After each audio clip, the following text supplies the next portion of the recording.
Back in episode 370, I shared some amazing history that led to the growth of the soybean industry in the early 1900s.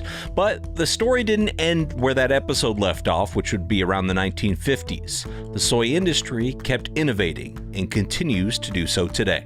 We have the miracle bean where we're food and fuel, but at that time we didn't know that. We just knew we crushed it for meal and then we had this leftover oil. That was the birth of the biodiesel industry, of saying, let's do something with this byproduct.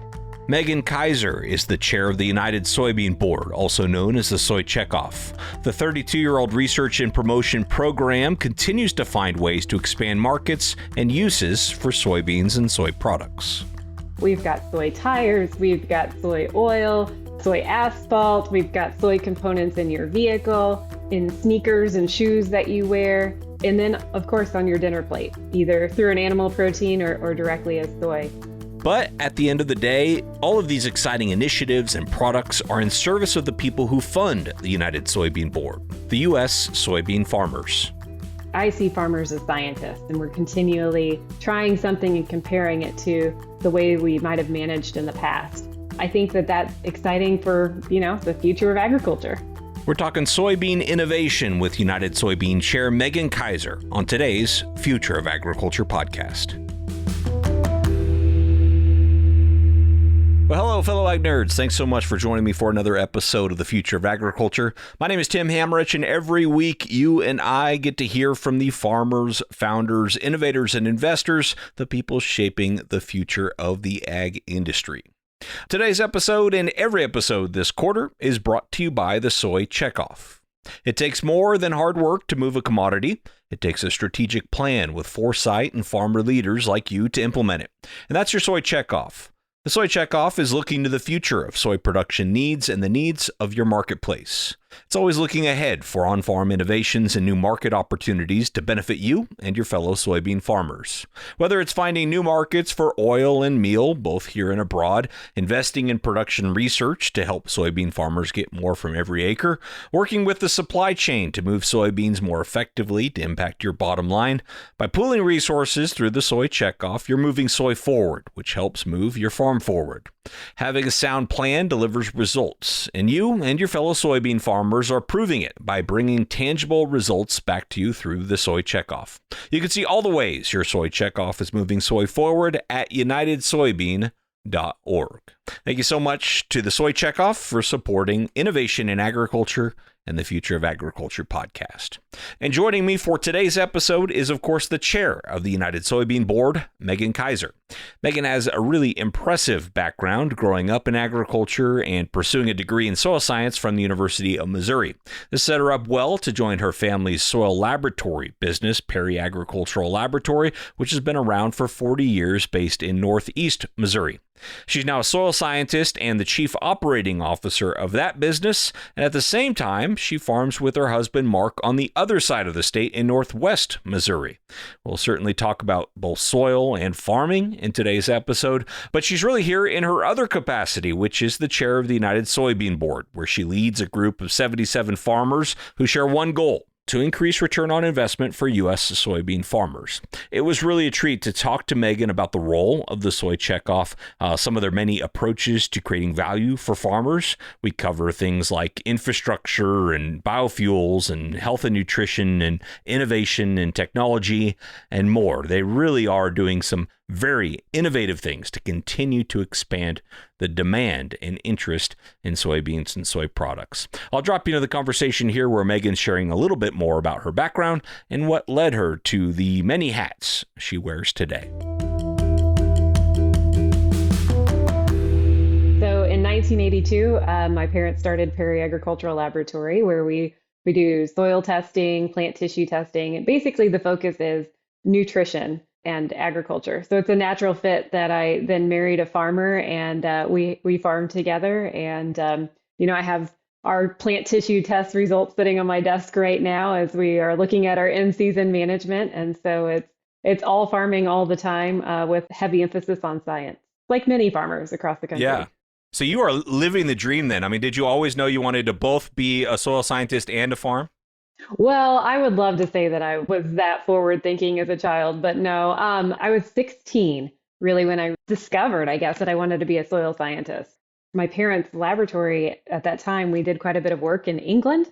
And we were at the Royal, actually in Scotland that year. The Queen was there. It's this big agricultural show. It's kind of like a state fair, only on steroids, and people dress up.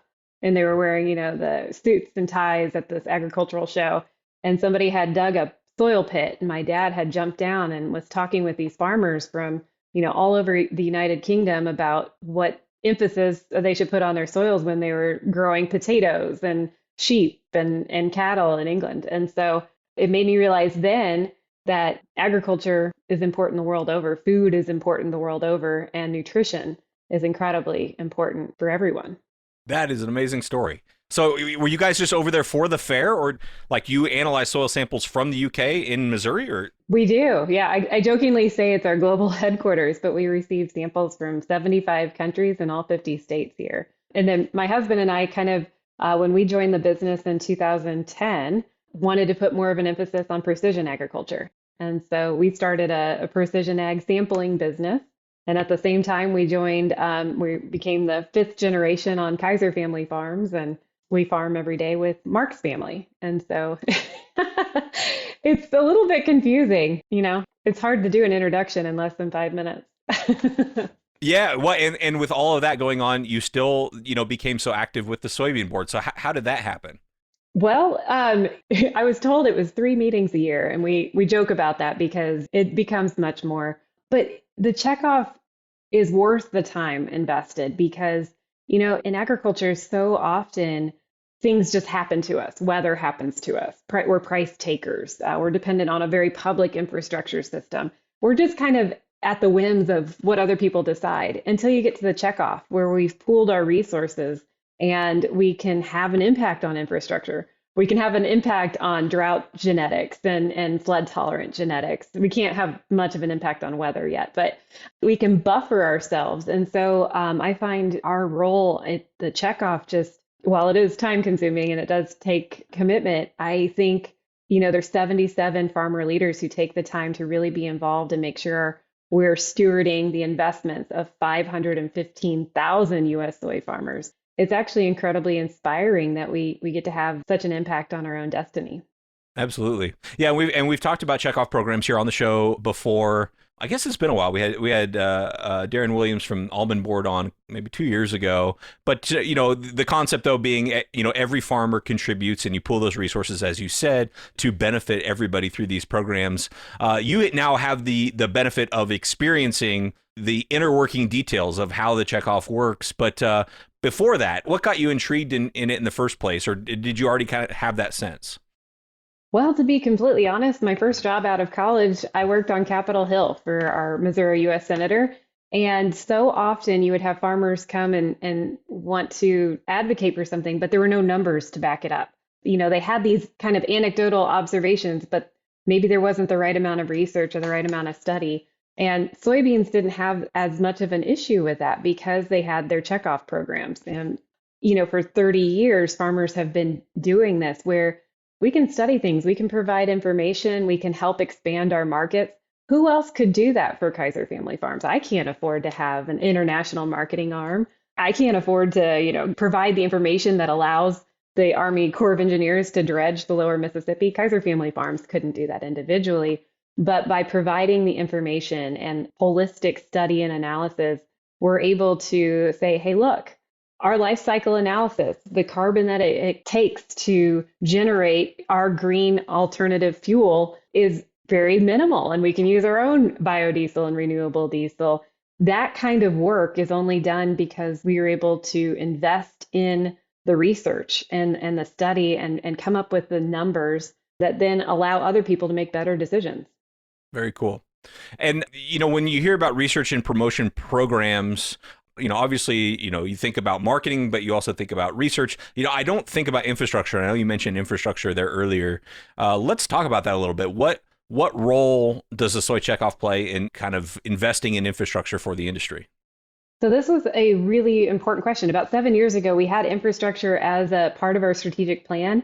And we were kind of told, well, the checkoff can't do anything there. We can't own brick and mortar. We can't, actually physically go out and build things. But what we can do is we can research and we can study.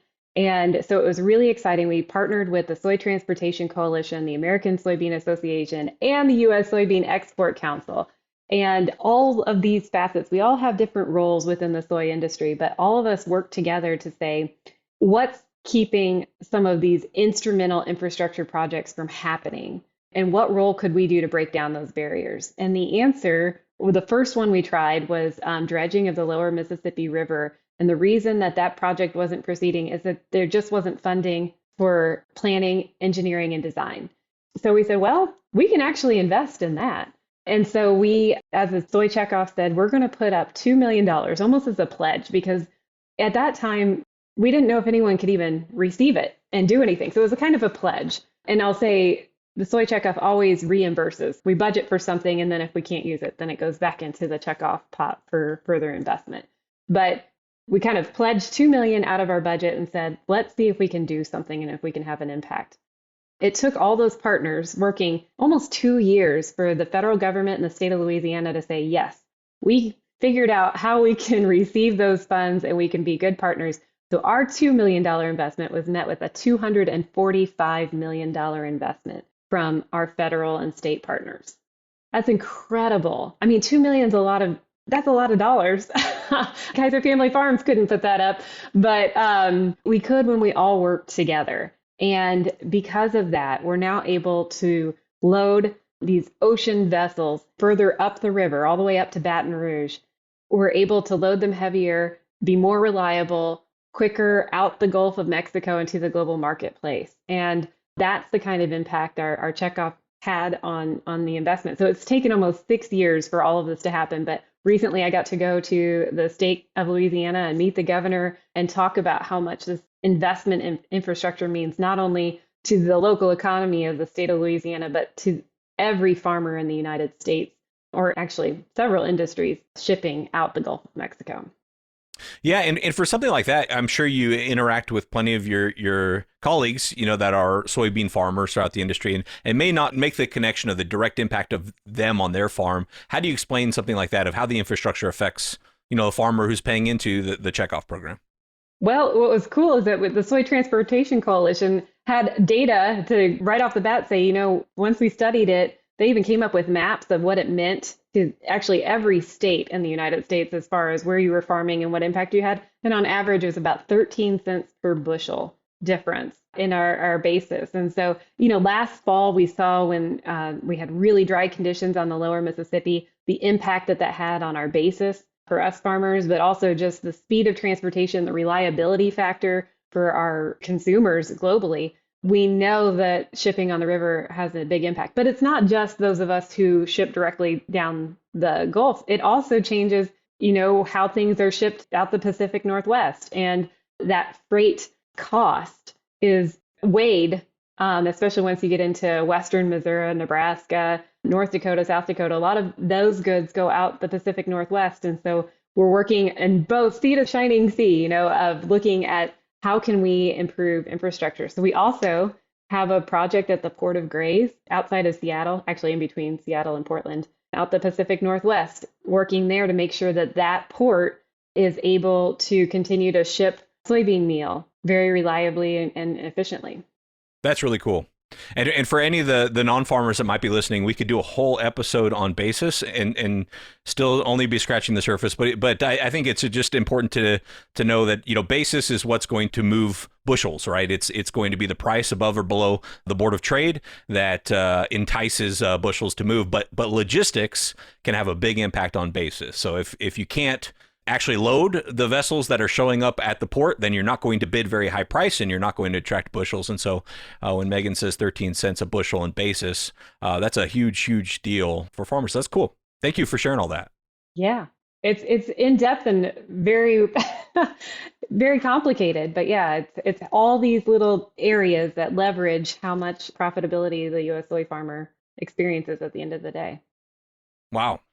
So what has been the most surprising part for you since being on the board?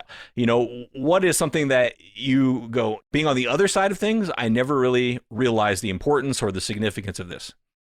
Well, I think when I think about renewable fuels and I think about biodiesel and renewable diesel, and I look at the opportunity it is for farmers. What I didn't think about until I was on the board is the actual impact that it has on the people who use it. So my first or second year on the board, I went to New York City and we had a meeting with, city council member who said, I want to thank you farmers for improving the air quality in New York City. And I was like, what is he talking about? Okay, we'll take credit, Right? sure. And I was like, well, how do you figure, But, basically what it came down to, he says we have an asthma epidemic. We have a high rate of asthma in children. And he said that's why the city of New York is committed to utilizing biofuels to reduce our particulate emission. And I hadn't thought about particulate emissions before, but, coming from a farm in Missouri where, blue skies and green soybeans is how I picture the environment in which I raise my children. And it is very different in New York City and in Manhattan. And, there are a lot more vehicles and a lot taller buildings than we have. But it made an impact on me in that what we do on our farm is not just supporting our families, and it's not just about our air quality and soil quality and water quality, but it's actually about, providing better health for people outside our farm gate, and that we have a real impact beyond just what we can see, on our farm every day. That's great. And, sticking on that theme of biofuels, what is the role of the soy checkoff in promoting biofuels? It seems like a lot of my questions come back to what's the role of the soy checkoff? But I think it's important to know, where do you play a part in helping to facilitate that and expand it in the future? Well, our role, first of all, was developing biodiesel. So 30 years ago, you had farmers say, hey, what's this byproduct? What could we do with it? We have the miracle bean where we're food and fuel. But at that time, we didn't know that. We just knew we crushed it for meal and then we had this leftover oil. And so that was the birth of the biodiesel industry, of saying, let's do something with this byproduct. Fast forward to today, where we're thinking a lot about green alternatives to fuel feedstocks. And we're set up today because of those investments in the past. And we kind of have our moment to shine, really. We're not only looking at biodiesel, but now renewable diesel, which is a complete drop-in replacement for diesel fuel. We're looking at sustainable aviation fuel as the world looks at what's a more fuel efficient way that we can continue to travel and meet. But also we want to lessen our impact on the earth. Again, soybean farmers have this huge role to play. And so those soy checkoff, what our role is, has been a lot of the science and development of actually making these fuels happen. We also look at the infrastructure, it's better to have a crush facility somewhere where we can get the feed to the animals and the oil to those partners who can use it for diesel production. We look at ways to make sure that the world knows that our carbon intensity and how sustainably we farm in the US lends itself that you can use US soy as a feedstock in your fuel source, and that has an impact on your overall sustainability as well. So we're playing a big role on the science, the innovation, and the information sharing from the checkoff side. And so, as you share with other soybean farmers about biofuels specifically, what messages do you like them to know about where that's heading? Because it does seem like a really exciting part of the industry going forward. Yeah, it's a huge part. And I think the thing that I like to talk about the most is just that you don't have to choose between feed or fuel, or food or fuel. Soybeans can do it all. And we're doing it in the same crush that we can continue to provide great meal products for our number one customer, which is the animal agriculture industry. We're able to provide human soy products as well. And we're also able to provide oil that can either be consumed through vegetable oil or through making our diesel engines more sustainable.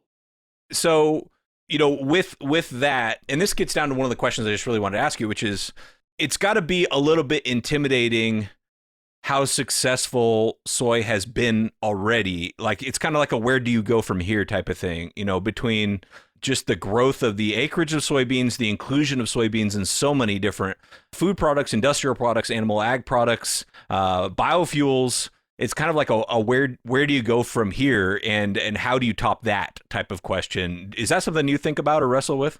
Well, I think about it a lot because all those things that you just named, those weren't accidents. That was from a lot of work from farmers looking forward and saying, well, what's next? Bio-based products, I think, could be a huge realm for soy.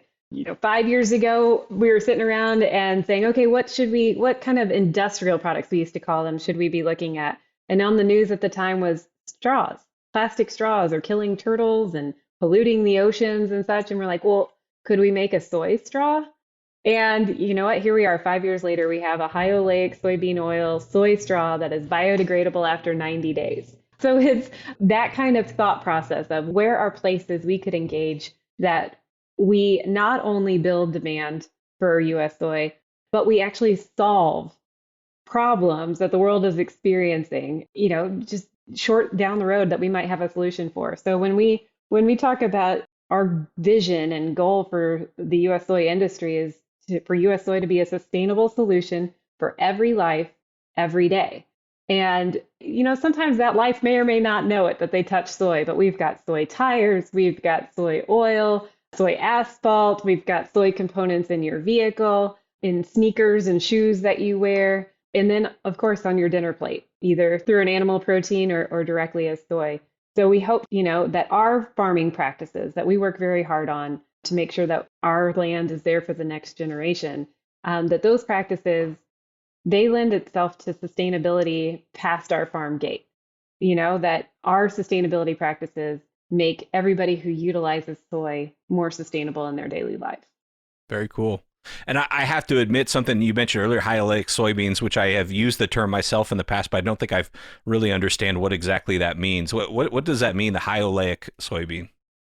High oleic has been an incredibly exciting aspect of soybean production. So it goes back to basically nutrition and health content. And so high oleic has actually been awarded the Heart Healthy symbol, and it's a good frying oil. It has a long cooking life. So we're seeing more excitement from the food industry about utilizing high oleic. But we also are seeing a lot of bio-based products really like the chemistry makeup of that oil in particular.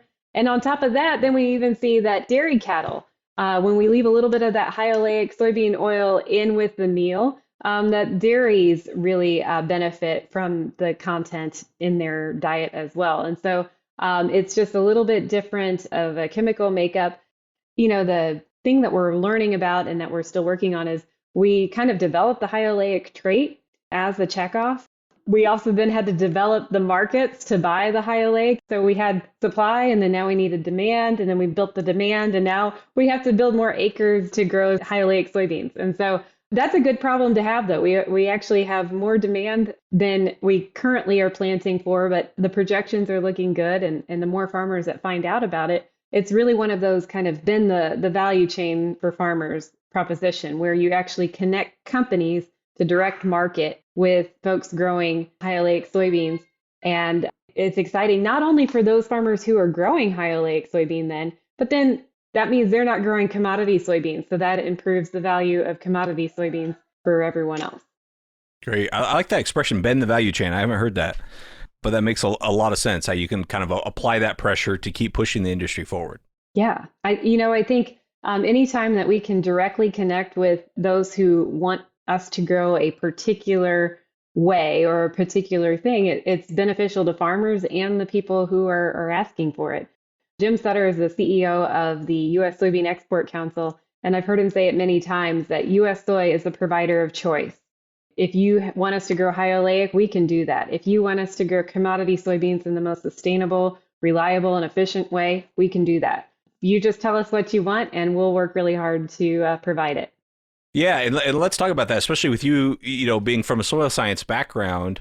A lot of the talk about the ways we want farmers to grow things right now has to do with soil health and with regenerative agriculture. I would think for a number of reasons, soy is relatively well positioned to tell that story. What is the tone? What is the conversation surrounding soil health among soybean growers? I think soil health is something that when you talk with farmers, we always talk in generations. We're the fifth generation on our farm. Sometimes it's first generation, and there's a lot of pride to be had in that too. But we think generationally in that we know that we don't get an immediate return on how we care for our soils, but we know that we can have an immediate negative impact too. So farmers have always been focused on it. And the way that I look at it as a soil scientist is there's three prongs to soil health. We have the physical, which is, our pore space. It holds on to the biological activity, but it also holds on to our air and water. In the human body, we would think about it and, your size and your weight. That's your physical aspects. But then we think about the biological activity, which in the human might be, that gut health that we talk about. And we know when we have better gut health, we have healthier feeling and more productive humans. Same thing when we talk about the biology in the soil. And then we talk about nutrition from the chemistry aspect in the soil. That's the nutrition of, just like we need to have iron in our diets and zinc to help us, have strong immune systems. Those same micronutrients are important to be in the soil so that they help the immunity and the resilience of the crop that we produce and ultimately end up in the grain that we then either consume as a human or animal. And so I think that we've thought about these things for a long time. I mean, there's literature on it for over 100 years, but it's exciting to see that there's a demand for it in a way that we haven't seen before. We also talk a lot about carbon sequestration and what that could mean for farm economies. But I think in general, most farmers are most focused on soils and healthy soils so that they can be productive soils and in turn regenerate and continue to be productive soils. And you said when we started talking that you were looking at samples of your own farm and making some decisions there. So as you started, farming with your husband, with your background, did some things need to change in how you approach soil health there? Well, I tell you what, we started focusing a lot more on micronutrients when we became more involved in the farm. With precision agriculture over the last 20, 30 years, we figured out how to be variable rate applicators of phosphorus and potassium. And then as time went on, we were able to put on some of those where you don't need as much micronutrient material to be spread at a given time. We might only be putting on 1 pound versus 100 pounds of material.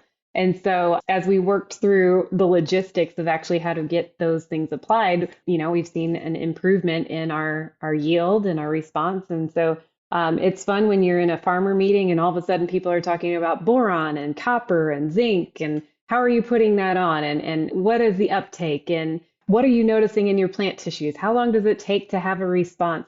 I mean, these are incredibly technical conversations that I think you would hear farmers all over the country having. And it's really exciting that, I see farmers as scientists and we're continually trying something and comparing it to the way we might have managed in the past. And I think that that's exciting for, the future of agriculture. Yeah. Yeah, this is one of the few podcasts, I think, where you can tune in and hear boron is fun. Well, it is. It's exciting. All right. So we covered a couple of those strategic priorities, but the other one you mentioned was innovation technology, I think. You just were talking about precision agriculture. Is that what you mean in a soy checkoff context when it comes to innovation technology, or what exactly does that refer to? Even newer. Think even newer. We're looking at in terms of what if we utilize soy in pharmaceuticals? What if we utilize soy in a new bio-based product? We had an innovation challenge where one of the finalists was talking about, hey, we can utilize soy in pharmaceuticals. Another one was we can utilize soy as a non-toxic kitty litter. Two way different things, but ways of utilizing soy, again, in every life, every day. And so innovation in technology is the world is your oyster. Whatever your imagination can come up with that would help build more demand for U.S. soy. So things like shingles on a roof, asphalt has come out of that category, and all the way to, what other genetics should we be looking at or on-farm practices, whether it be drone or drone applications of things. Maybe it's weed control in a new way. So it's kind of whatever we don't know that we could possibly study and find out more that might benefit the farmer on the farm or the end user in the marketplace. Yeah. And I mean, some of that stuff sounds lofty and far-fetched, but the truth is, I mean, it's happening. Like that's what's so amazing about soy is it really has found so many effective uses It's not far-fetched to talk about it being in pharmaceuticals and kitty litter, in the same sentence. It's wild. And I wonder, as you reflect on that, what is it about the soybean that is so dang useful? Everything. That's the point.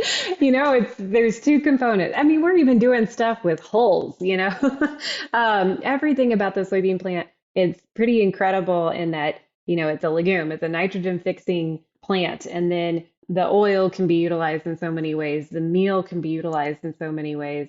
Even John Deere is using, soybean oil and meal. They're trying out using meal in some of the fenders that they produce.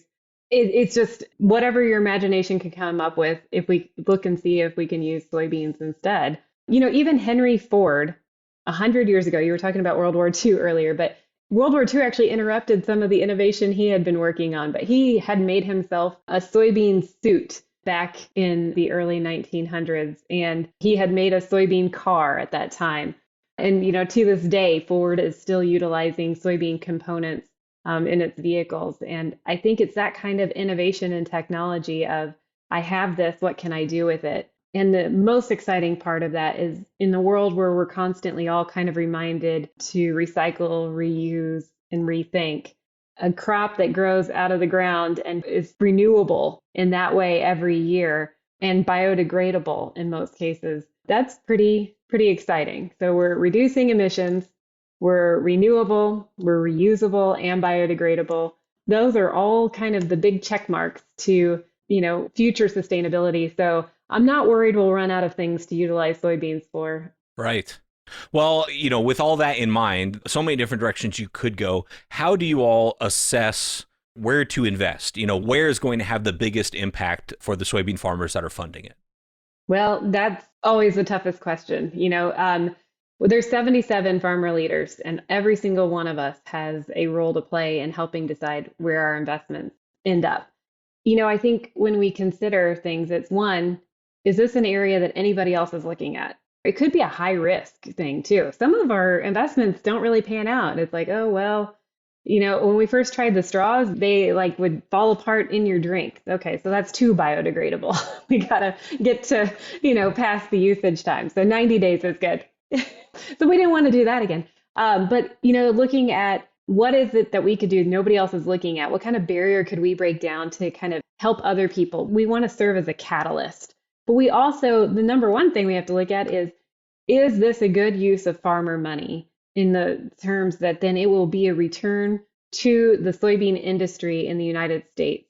One of my good friends, he used to say, if we're taking, dollars out of farmers' pockets, we got to be putting 10s and 20s back in. So every time we make an investment decision, overall, we're looking for a positive return on investment. Right now, the checkoff is measured at $12.34. For every dollar invested into the checkoff, within the work that we do, returns $12.34 to the soybean industry. And that's pretty great. If you gave me $1 and I gave you $12.34 back, you'd probably keep doing it, right? Yeah, we could keep doing business for sure. Yeah.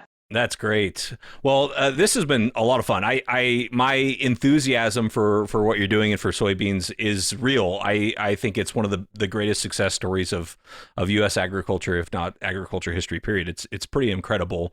And I appreciate you being on here. Anything, though, that I didn't get us to that you either would like to emphasize or reiterate or add to the conversation before I let you go? Well, I think the biggest thing that I've been saying my entire chair year is that I hope if you're a soybean farmer right now listening, that you're proud of the work that you have a role in, that it takes every single one of us to have this kind of impact.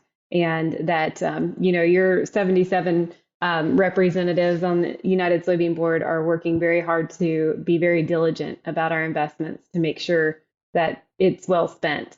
And then if you're not a soybean farmer, I hope you still feel proud of U.S. soy farmers and our commitment not only to our local economies, but our environment and our future, and that you can feel good about buying U.S. soy products.